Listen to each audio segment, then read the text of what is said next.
The next step I would like us to create a treasure chest.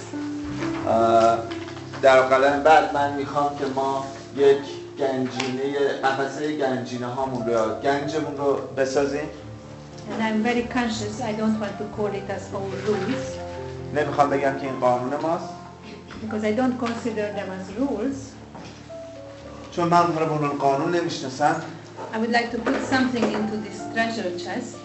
من میخوام یک چیزهایی رو در اون قفسه گنجینمون قرار بدم. Whatever would serve us. اون چیزهایی رو که به ما خدمت میکنه. And I have some suggestion. من چند پیشنهاد داشتم. First one is each of us would speak in first person singular. اگر همه ما شروع کنیم صحبت کردن با اول شخص مفرد. I cannot connect with people in general. من نمیتونم با مردم به صورت عمومی ارتباط برقرار کنم. We in Iran. ما در ایران. Who are we? این ما کیا هستن؟ All the 70 million people? آیا همه 70 میلیون؟ Or 3 of you? یا 3 تا از شما؟ But I can connect with each of you. ولی من میتونم با هر کدوم از شما رابطه برقرار کنم. So I'm inviting you to try to make great focus for these next 3 days to speak in first person singular. Behalf of me. ازتون خواهش میکنم که تمرکزتون رو جلب کنید و در واقع سعی کنید که با اول شخص صحبت کنید. من اینطور. Be very careful to speak behalf of the group. و مراقب باشید که از طرف گروه صحبت نکنید. Because if you say but we as a group, وقتی میگین ما به عنوان گروه without receiving a signed paper by each participant, بدون اینکه ورقه امضا شده از همه اعضای گروه داشته باشین. Usually in NVC groups, there is at least one with an autonomy tantrum in that moment. معمولا در گروه‌های NVC حداقل یه نفر پیدا میشه که میخواد از استقلال خودش دفاع کنه. Who is going to ask you don't speak behalf of me without checking with me. که معمولا بهتون میگه که به جای من صحبت نکن وقتی با من در میون نذاشتی. So just to speak about myself is kind of the safe side. و برای اینکه اوضاع امن باشه از خودتون صحبت کنید. I really would love each of us to take care of our own comfort. من میخوام که هر کدوممون مراقبت کنیم از راحتی خودمون. To make it a little looser than what you have experienced in school.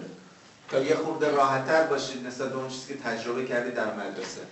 In my experience, if I want to learn something, در تجربه من وقتی میخوام چیزی یاد بگیرم، the more inner peace I have, هر چقدر که آرامش بیشتری داشته باشم، the more comfort I have, راحتی بیشتری دارم. the more I am able to take in. و بیشتر میتونم که جذب کنم. Let me tell you just one personal example. اجازه بدین یک مثال شخصی براتون بزنم. I always had very good grades from history. من همیشه نمرات خوبی رو در تاریخ داشتم. I have this image I don't know anything about history. من این تصویر رو داشتم که هیچی از تاریخ نمیدونم. For a while I thought I'm just simply stupid. وقتی برای مدت‌ها فکر کردم که من یه احمق ساده‌ام. And later on I figured out ولی بعدا پیدا کردم که I was always scared to death from my history teachers. و بعدا متوجه شدم که من همیشه از معلم تاریخم میترسیدم در حد مرگ. They were so tough. اونا خیلی جدی بودن. Whenever I went to lesson I was like, am I going to die or not? هر وقت میرفتم تو کلاس داشتم میمردم که آیا من همیشه میترسیدم که آیا من میمیرم یا زنده میمونم. And when I have heard, وقتی که شنیدم our brain tried to suppress everything which is connected to negative feelings. متوجه شدم که مغز تلاش میکنه سرکوب کنه همه اون چیزهایی که مربوط به احساس منفی. So I lost not just the negative feeling but the knowledge what I finally got. مثلا در واقع کمک مغزم نه فقط احساس منفیم رو سرکوب کردم بلکه همه دانشی رو که میتونستم بگیرم هم از دست دادم.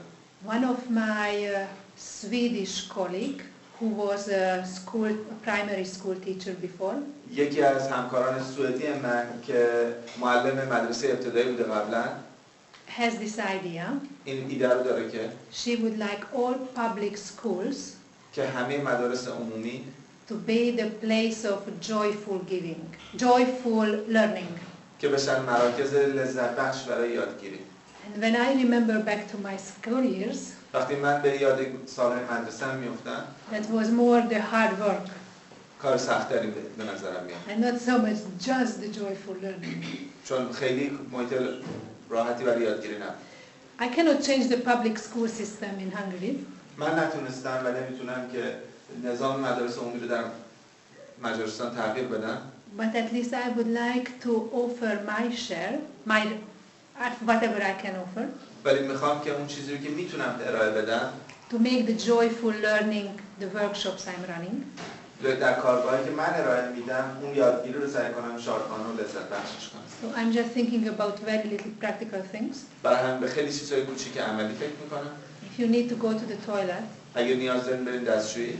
I very much would like you, without any word, just to stand up and to come back. ترجیح میدم که بدون هیچ لغتی بلند شید برید و برگردید. Or if you are really hungry or thirsty, اگه خیلی گشنتون یا تشنتونه، then just to take care of it. خودتون ازش مراقبت کنید. You may miss 5 minutes, شما ممکنه 5 دقیقه رو از دست بدید. but you can be fully present for the rest of the time. ولی میتونید برای بقیه زمان کاملا حاضر باشید. Or I would like to go even further. یا حتی بخوام بیشتر پیش برم. If something happening here and you really don't like, اگه چیزی اینجا اتفاق افتاد و شما واقعا دوست ندارید، speak up. صحبت کنید. If you can practice NVC, that's great. اگه شما تونستین NVC رو تمرین کنید خیلی خوبه. If not, then I recommend you the following sentence. اگر نه من بهتون پیشنهاد میکنم از این جمله استفاده کنید. Anyone can help me to translate it into NVC. آیا کسی هست که بتونه ترجمه کنه حرفای منو به انگلیسی؟ And in this group, hopefully you are going to get lots of volunteers. و احتمالاً تو این گروه میتونید خیلی داوطلبان زیادی رو پیدا کنید. So this was a little introduction about what do I mean when I take care of my own comfort. این یه مقدمه بود برای اینکه بگم که چطوری ما از راحتی و سلامت خودمون مراقبت میکنیم. I hope in the next 3 days many of us are going to open our hearts. من امیدوارم که در 3 روز آینده خیلی از ما قلب‌هامون رو باز کنیم. And I very much would like to keep the safety of this space. و من خیلی دوست دارم که بتونیم امنیت این فضا رو حفظ کنیم. And it's very, very difficult if I really share something deep. و این خیلی سخته که اگر من چیزی از عمق وجودم رو در میون بذارم. And someone under the name of I want to help you. و بعضی از افراد به عنوان اینکه میخوان به من کمک کنن. She or he is telling me what I should do. به من بگن که من باید چیکار بکنم. From my head, I know I shouldn't eat so much sugar. از توی عقلم میدونم که من نباید خیلی شکر بخورم. But that doesn't mean when someone is offering me the chocolate, I can say no. ولی این به معنی نیست که اگه کسی من شکلات تعارف میکنه بهش بگم نه. So I just would like to be heard how much struggle I have with this. من میخوام شنیده بشم که من چقدر با این مشکل دارم. So that's why I am asking you no advice. برای همین که از تو میخوام نصیحت ممنوع یا Or please give advice only یا فقط نصیحت بکنید فقط if you were requested in writing. شما برسید تقاضای مکتوبی دریافت کنید که signed by a lawyer and 2 witnesses. امضا شده باشه با یک وکیل و 2 شاهد. Especially with your family members. مخصوصا با اعضای خانواده‌ات. Your family is going to enjoy much more your company if you keep this role. اعضای خانواده‌تون حضور شما رو بیشتر قدر می‌دونن و لذت می‌برن اگه شما این قانون رو حفظ کنید. And sooner or later و دیر یا زود they are going to ask for your suggestion. اون وقت اونها از شما خواهند پرسید برای پیشنهاداتشون. But for this group, اما برای این گروه whenever I can get the information, since I don't understand your language, so it's kind of I have to go through translation. تو این گروه به خاطر اینکه من نمیتونم اطلاعات مستقیم بگیرم و بعد از مترجم استفاده کنم. I would like to stop everything which sounds to me as an advice. من سعی می‌کنم که هر چیزی رو که به گوشم نصیحت شنیده شد قطعش کنم. And kindly asking you to share what is in your heart. و ازتون بپرسم که مهربانانه با ما سهیم بشید اون چیزی که در قلبتون وجود داره به جای اینکه اون چیزی که تو فکرتون وجود داره. And I would like to encourage each of us to say pass if you don't want to answer a question. و من می‌خوام ترجمه‌تون کنم اگه نخواستید به سوالی جواب بدید بگید که بگذارید. The first 4 years, believe me, the 4 years I didn't say anything on any NVC workshop. در 4 سال اول باور کنید در 4 سال اول من هیچ جمله رو در کارگاه‌های ارتباط بدون خشونت نگفتم. And I'm so grateful for the safety I got, or I'm so grateful for the possibility not being forced to speak up. و من خیلی خوشحالم به خاطر این امنیت و این امکان که من تحت فشار قرار نگرفتم که حرف بزنم. I'm telling this because I would like to emphasize I'm absolutely okay if you don't say a word. من اینو دارم میگم به خاطر اینکه شما مطمئن باشید که من خیلی راحتم اگه شما هیچ کلمه‌ای نگید. But when I started to speak up, اما وقتی که شما شروع کنید به صحبت کردن، then I started to learn much more. من آغاز میکنم که بیشتر یاد بگیرم. So if you want to use your time and money more effectively, اگر شما میخواید که از وقتتون و پولتون بیشتر و موثرتر استفاده کنید، then I very much encourage you to speak up. من وقت بیشتر تشویقتون میکنم که بیشتر حرف بزنید. At the same time, I want to communicate clearly. It's okay if you don't say a word during these 3 ولی میخوام به days. وضوح باتون ارتباط برقرار کنم و بگم که برای من خیلی قابل قبوله اگر حرفی نزنید. There is one exception. فقط یک استثناء وجود داره. If something really bothers you which is related to this group, اگر شما رو چیزی اذیت میکنه که ربط داره به این گروه، then I would very much appreciate you to let us know this way or that way. من بیشتر قدر میدونم اگه به ما بگید که چه صورتی این اتفاق داره. Because it's a great learning possibility for me. به خاطر اینکه این موقعیت یادگیری بزرگی برای من. If you don't speak up, then I may repeat it again and again. چون اگه شما صحبت نکنید من ممکنه اون رو تکرار کنم بارها و بارها. If you let me know what you didn't like, then I can change. اگه شما من بگید که چه چیز رو دوست ندارید، خب من وقت میتونم تغییر توش ایجاد کنم.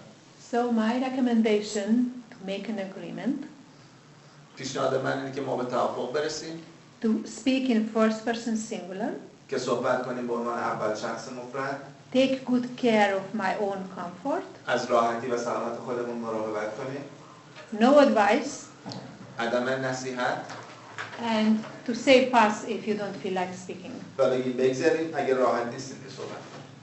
Was I clear? آیا واضحه؟ And is there anyone else who would like to recommend something else? آیا کسی هست که بخواد چیزی رو پیشنهاد کنه؟ من می‌خواستم تشکر کنم بخاطر اینکه مطالبی رو که میگه بعد دوباره جمع‌بندیش رو میگه. این به من چیز کمک میکنه.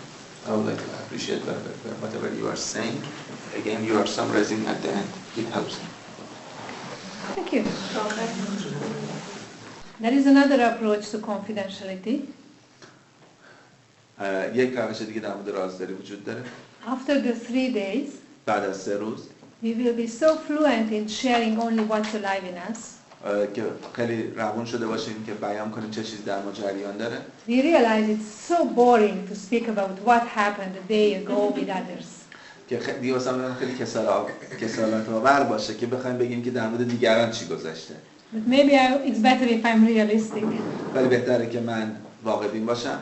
3 days not be enough to make such a huge shift. 3 روز کافی نخواهد بود برای یک چنین تغییر بزرگی که بخوایم فقط از خودمون بگیم. So for safety reason, we still keep the confidentiality. برای حفظ امنیت ما این رازداری رو اینجا نگه می‌داریم. Any other suggestion? پیشنهاد دیگه؟ Okay. I have a great suggestion in relation to mobile phones. من یک پیشنهاد خیلی بزرگ دارم ربط داره به موبایل. I've read about a very scientific research من در مورد یک تحقیق خیلی علمی مطالعه کردم which shows each mobile phone can be put on mute. که هر موبایلی میتونه روی سایلنت در بی صدا قرار بگیره. So my recommendation to check your phone و از توصیه من اینه که موبایلتون رو چک کنید and put it into silence mode.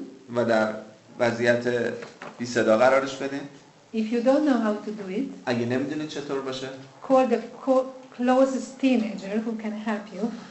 صدا کنید اولین نوجوانی که دور و برتون هست، اون حتما کمکتون میکنه.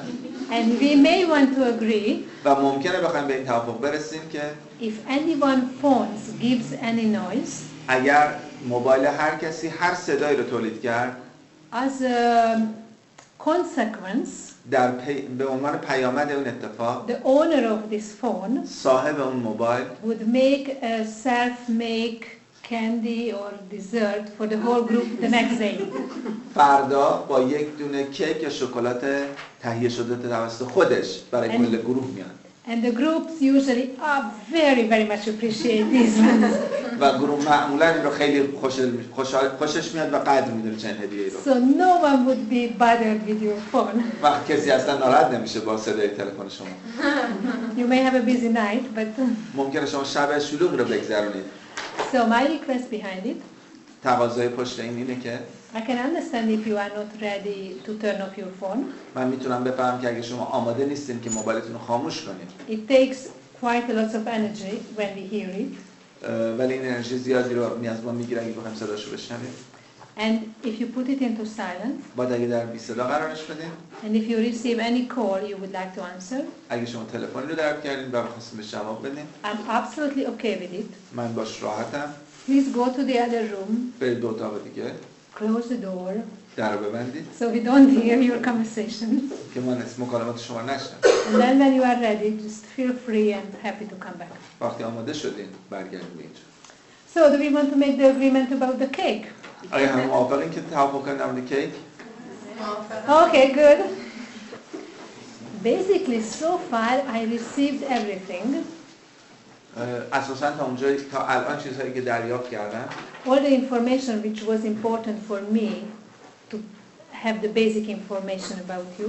اطلاعات اولیه‌ای که من دوست داشتم به دست بیارم از شماها به دست آوردم. I said everything you want to hear from me. و من گفتم اون چیزایی که شما دوست داشتین از من بدونید. But maybe we would like to hear something more from each other. ولی ممکنه ما دوست داشته باشیم از افراد دیگه چیزهایی رو بشنویم. Sometimes people are interested, others where do they come from? بعضی وقتا علاقه‌مندیم بدونیم افراد دیگه از کجا اومدن. Sometimes what's their job? بعضی وقتا شغلشون چیه؟ Why do they learn NVC? چرا انویسی یاد میگیرن؟ What was their breakfast? چی صبحانه خوردن؟ Or whatever. یا هر چیز دیگه. I wonder if you would like to hear more about each other. من میخوام بدونم که شما علاقه‌مندین که از همدیگه بیشتر بشنویم. Or do you want just to jump into work? یا میخواید که کارو شروع کنیم. If you would like to hear more, then what exactly you would like to hear from each other? اگه میخواید بشنوید دقیقاً بگید که میخواید چی بشنوید از بقیه. من دوست دارم تجربیات خودشون. مثلا تو فرصت‌های مناسب in a special moment that we can خیلی با خبر بشیم. چون فرصت‌هایی داره که با هم hear about the personal experience. به نظر من همینطوره تو شرایط هرکی خودشو پرزنت میکنه و نشون بده خیلی بهتره چون اینجوری دوباره کار یک نواخته. Thank you. So nothing what we would like to hear as an organized activity in the group from each other. پس در واقع کسی نمیخواد اونها یک فعالیت حد سازمانی شده از هم دیگه هم یه چیزی بشنوه. من بعد اینکه تجربیات خود میتونید تو فواصل مختلفی پرسیدی پیش میاد بیشتر از تجربیات خود با استفاده کنید. I think it is much better to use your experience about the workshops and we can use our experience later. It's not so much about your experience and my experience. این چیز مربوط به تجربات شما و تجربیات من نیست. It's more about creating a safe environment. این بیشتر مربوط به خلق یک محیط امنه. Where we have the information about each other we would like to have. درباره اطلاعاتی است که دوست داریم از هم دیگه داشته باشیم. Some of you mentioned you would like to be more familiar with needs. بعضی از شما اشاره کردین که دوست دارین بیشتر با نیازها آشنا شین. Still the continuation of getting to know each other. در ادامه شناخت بیشتر هم دیگه. I would like each of us to identify. من دوست دارم هر کدوم ما بریم شناسایی کنیم. Two needs which are the most met in your present life situation. دو تا نیازتون که بیشتر داره متحقق میشه در زندگی حال حاضرتون. And two needs which are the least met. و دو تا نیاز که کمتر داره متحقق میشه در زندگی حال حاضرتون. And then try to find a partner. و اون وقت برین دنبال کسی بگردین. Who is in the same situation. که در شرایط مشابه شما قرار داره. Who has the same two needs which is the most and the least met. که همون نیازهای دو تا نیاز اصلی رو که متحقق میشه یا دو تایی که کمتر متحقق میشه میتونه پیدا کنه. یعنی الان right now in this moment or right in your present life situation. در شرایط زندگی حال حاضرتون، نه دقیقاً در این لحظه. تو این اتاق. I would try to find someone where all four are similar. سعی کنید کسی رو پیدا کنید که هر 4 تا مشابه باشه. I assume we won't find it, but still worth to try it. من فکر میکنم شاید نتونیم پیدا کنیم، اما میارزه که تلاش کنیم. Okay? بله. مثلا من پیدا میکنم، من مثلا فکر میکنم که امنیتم و احترامم در اینجا داره حفظ میشه. نه تو اینجا، تو این اتاق، در طول زندگیم امنیت و احترامو دارم، ولی مثلا حمایت و محبت رو ندارم. خب راه میفتم دنبال کسی که امنیت و احترامو داره تو زندگیش، اما محبت و حمایت رو نداره. یکی دیگه ممکنه فکر کنه که نیاز به بازی تفریحش و آگاهیش داره تو زندگیش الان مهیاست، اما امنیتش و مثلا تعلقش مهیا نیست. اون رو بگرد.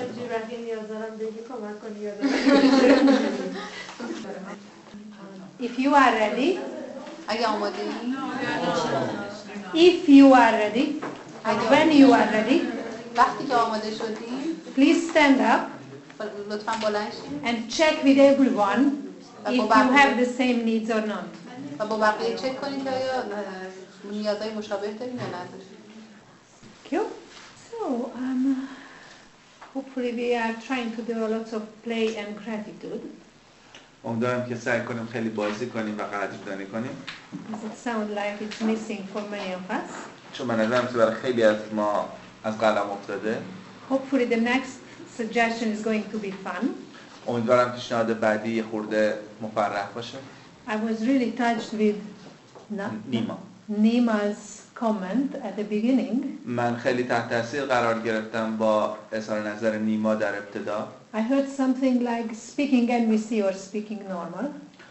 چیزی شبیه این شنیدم. زبان ارتباط بدون خشونت صحبت کنیم و نرمال باشیم و عادی باشیم. And I would like us to do a practice how we can harmonize these two. و من میخوام تمرین کنم ببینیم چطوری میشه این دوتا رو با هم منطبق کرد. So I would like us to go to small groups. برای همین میخوام بریم تو گروه‌های کوچیک. Where each group would find one conflict situation. هر گروه یک موقعیت متضاد پیدا کنه. What more or less interest most of the group members. که کم و بیش مورد علاقه همه اعضای گروه باشه. So you are absolutely free what conflict situation you choose. پس شما آزادین که هر موقعیت رو میخوایم پیدا کنید. Are you familiar with the giraffe and jackal? Almost. Okay. And I would like you to write down please a role play. من میخوام یک اجرای نقش بنویسیم. Which would be absolutely classical NVC. که کاملا ارتباط بدون خشونت کلاسیک باشه. One the sentence starts with an observation. جمله شروع میشه با مشاهده. Then a feeling. بعد احساس. Then a need. بعد نیاز. Then a request. و تقاضا. And then when you receive a critical sentence. و وقتی که یک جمله انتقادی میشنویم. Then you start with are you feeling. و با این جمله شروع میشه. آیا تو احساس Because are you needing. به خاطر اینکه تو نیازه. So please make it as NVC as you can. پس سعی کنید NVC ترین حالتی رو که میتونید بسازید. Just to show how much you have learned about NVC. تا نشون بدید چقدر NVC بلدید. Then I would like you to come back to the big group. بعد میخوام برگردید به گروه بزرگ. We would make these role plays. ما این اجرای نقش رو اجرا میکنیم. And then the group is going to give you feedback. و گروه سعی میکنه به شما بازخورد بده. And then you go back to your small group. بعد دوباره برمیگردید به گروه کوچیکتون. And you translate this classical NVC. و بعد سعی میکنید ترجمه کنید این NVC کلاسیک رو. We call it kitchen giraffe. ما صداش میکنیم زرافه آشپزخونه‌ای. Or street giraffe. یا زرافه خیابونی. The way we speak normally. Or اونجوری که usually. ما در واقع به طور عادی در زندگیمون صحبت میکنیم. So you will be asked to keep the main message. و ما ازتون میخوایم که ایده اصلی و پیام اصلی رو نگه دارید. Just find the words which suits you more in everyday life. اون وقت لغت‌هایی رو پیدا کنید که بیشتر مناسب شماست در زندگی عادی. But first, اما ابتدا please be very strict with the classical form. خیلی قاطع، خیلی وفادار باشید به NVC کلاسیک. You know, if you ever learn some classical dancing, آیا هیچ وقت اگه فکر کنید که یک رقص سنتی رو در واقع یاد گرفته باشین or play the piano, یا نوازندگی پیانو، first you are asked to practice certain forms, از شما خواسته میشه که تمرین کنید یک چیزهای خاصی رو به روش خاصی، some basic steps, قدم‌های ابتدایی رو. and the more fluent you are with the basic steps, هر چقدر که شما ورزیده‌تر بشید رو مهارت اولیه، then you can combine it and then you can experience the subtle differences. بعد شما میتونید ترکیبش کنید و در واقع یواش یواش تفاوت این ریزه ها رو بفهمید. But without knowing the basics, ولی بدون دونستن اون پایه ها it's not possible to make an art. امکان پذیر نیست که شما یک هنری رو خلق کنید. So first I would like us just to present the basics. بر همین اول میخوام که شما اون نکات اصلی رو تمرین کنید. You don't need to solve the conflict. شما قرار نیست تضاد و حلش کنید. Let me show you an example. بذارید به شما این مثال نشون بدم. Those who are not familiar with the puppets, اونایی که با این مجسمه ها آشنا نیستن، این عروسک ها، we call this language giraffe language ما این زبان رو زبان زرافه هم مینامیم. because the giraffe has the biggest heart out of the land animals. به خاطر اینکه زرافه بزرگترین قلب رو بین موجودات بی خشکی داره. And the giraffe represents those moments when I'm connected with my heart. و زرافه نماینده اون وقتایی است که من متصلم به قلبم و احساسم And I'm able to speak from my heart. و میتونم از هر قلبم صحبت کنم. The partner of the giraffe is called jackal or wolf. همراه زرافه شغال یا گرگ نامیده میشه. This represents those moments when I disconnected from my heart. این نماینده اون وقتایی است که من از قلبم منقطع شدم. And I'm likely to use a suicidal language. و معمولا از یک زبان منجر به خودکشی استفاده میکنم. Okay, let me tell you an example which is very alive in my present life. بذارید یک مثال رو بزنم که خیلی زنده است همین الان در وجود من. I live with 40 people in the same house. من با 40 نفر در یک خونه زندگی میکنم. From 20 different countries. از 20 کشور متفاوت. In one kitchen. و یک آشپزخونه. And most of us are not rich enough to go out to a restaurant every day. و اکثر ما انقدر پولدار نیستیم که بریم هر روز به رستوران و غذا بخوریم. So we are supposed to cook for ourselves. و ما موظفیم که برای خودمون غذا And بخوریم. different people has different understanding of order. و آدم‌های متفاوت درک متفاوتی دارن از این نظمی که صحبتش. And some of us, و بعضی از ما especially men, مخصوصا مردها never did anything in their life in kitchen. هیچ وقت هیچ کاری در زندگیشون در آشپزخونه انجام ندادن. So we have same kitchen. We are using the same kitchen. و باز ما داریم از یک آشپزخونه استفاده می‌کنیم. So when I see you going toward, when I see you put your dish into the sink and go out of the door, the kitchen door. زرافه میگه وقتی میبینم که تو ظرفاتو میری تو ظرفشویی میذاری و بعد از آشپزخونه خارج میشی، I feel really disappointed. من ناامید میشم. And frustrated. و عصبانی میشم. Because hygiene, ease and order is very important for me. چون بهداشت، نظم و راحتی برای من خیلی مهمه. Would you please come back and do the dishes? آیا ممکنه برگردی و ظرفاتو بشوری؟ So I made very clear my 4 observation, feeling, need, request. پس من در واقع هر 4 تا مشاهده، احساس، نیاز، تقاضام رو خیلی واضح بیان کردم. Who was your slave before I was born? Or before you met me? کی برده تو بود قبل از اینکه منو ببینی؟ Okay, they are not so aggressive, I just make it up. اونا خیلی انقدر پرخاشگر نیستن ولی من فقط یه خاطر خواستم قلوبش کنم. So are you disappointed? آیا تو ناامیدی؟ Or are you frustrated? آیا تو عصبانی؟ Would you like to have more freedom آیا تو آزادی بیشتری میخوای؟ and more understanding? و درک بیشتر؟ So this is the role play I just would like to hear from you, or this much I would like to hear from you. این اون اجرای نقشیه که من دوست دارم از شما بشنوم یا حتی در همین حد این چند جمله. One classical NVC sentence. یک جمله انویسی کلاسیک. For fun, a very aggressive response to this. برای خنده و تفریح یه جواب خیلی پرخاشگرانه از طرف شما. And then how do you guess the feeling and need of this person? تو بعد چطوری حدس میزنی که اون فرد چه احساس و نیازی داره؟ So please write this down. لطفاً این رو بنویسید. And I would like in each group و دوست دارم که در هر گروه to have one English speaking person. دوست دارم یک نفری که میتونه انگلیسی صحبت کنه حضور داشته باشه. So I would like you to write it down in English for me. بعد من خوشحال میشم که پس به انگلیسی بنویسیدش برای من. And when you come back to the big group, وقتی برمیگردیم به گروه بزرگ، you are going to read it on your language. شما میرید به زبان خودتون اجرا میکنید. And I will get the information from the paper. و من میرم اطلاعات رو از کاغذ بگیرم. It's very important not to improvise at this part. خیلی برام مهمه که فی‌البداهه چیزی رو نگید. Because here the purpose to polish the little details of our NVC learning. چون اینجا هدف اینه که ما یه خود پولیش کنیم و در واقع صیقل بدیم اون اطلاعات NVC مون رو. So later on we have more different exercises with more freedom for improvising.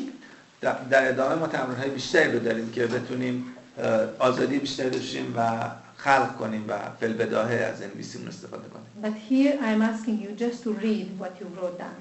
اینجا فقط ازتون میخوام چیزی رو بگید که نوشتید. It's only 3 sentences. فقط 3 جمله است. If you write more, that's okay. But be very NVC. اگه بیشتر از 3 تا شد هیچ اشکال نداره. فقط خیلی دقیق NVC باشید. Then we give you feedback. بعد ما به شما بازخورد میدیم. And then you go back to your small group. و بعد میرید به گروه کوچیکتون. And make it more natural language. و دوباره میرید و زبان طبیعی‌تر و عادی‌تر رو ازش در میارید. Was I clear? واضحه؟ One person would repeat back in a short summary what I asked you to do. یه نفر به طور خیلی خلاصه میگه من چی خواستم از شماها. چند تا گروه کوچیک تشکیل میدن. بعد یه گفتگوی دو نفره با زبان ظرافه و شمالی و بعد می‌نویسنش رو کاغذ به صورت کلاسیک کاملا انگلیسی. برمیگردیم به گروه، اون صحبت‌ها رو میگیم. بعد از اون دوباره برمیگردیم به گروه‌های کوچیک و انگلیسی رو به صورت معمولی تر. Thank you very much. Any question? سوالی هست؟ گفتن هر گروه یک نفر توانایی انگلیسی رو داشته باشه. نمیدونم بپرسیم ببینیم چند نفر دارن. Okay. So maybe it's easier if we organize the group based on who speaks English. پس شاید خیلی ساده‌تر باشه که گروه‌ها رو شکل بدیم بر اساس اونایی که میتونن انگلیسی صحبت کنن. You don't have to speak perfect grammar. قرار نیست که شما گرامر عالی رو داشته باشین. Or I'm not so picky with the words. How do you translate it? من خیلی در واقع حساس نیستم و گیر نیستم در اینکه شما یه لغت رو چطور ترجمه میکنید. Something close to the original meaning. یه چیزی نزدیک به اون معنای اصلی که شما دارید میگید. My English is not so perfect either, so. انگلیسی منم خیلی عالی نیست. I would like to have 4 persons who would enjoy to do this translation. من 4 نفر رو دوست دارم داشته باشم که این ترجمه رو انجام بدم. فرشته، باران، پروانه. Can you be together? Thank you very much. So please join up with these 4 people. لطف کنید به این 4 گروه بپیوندید. Wait, just 1 minute please. So each group is 6 persons. هر گروه 6 نفره. And we have 20 minutes for this. و ما 20 دقیقه برای این تمرین داریم.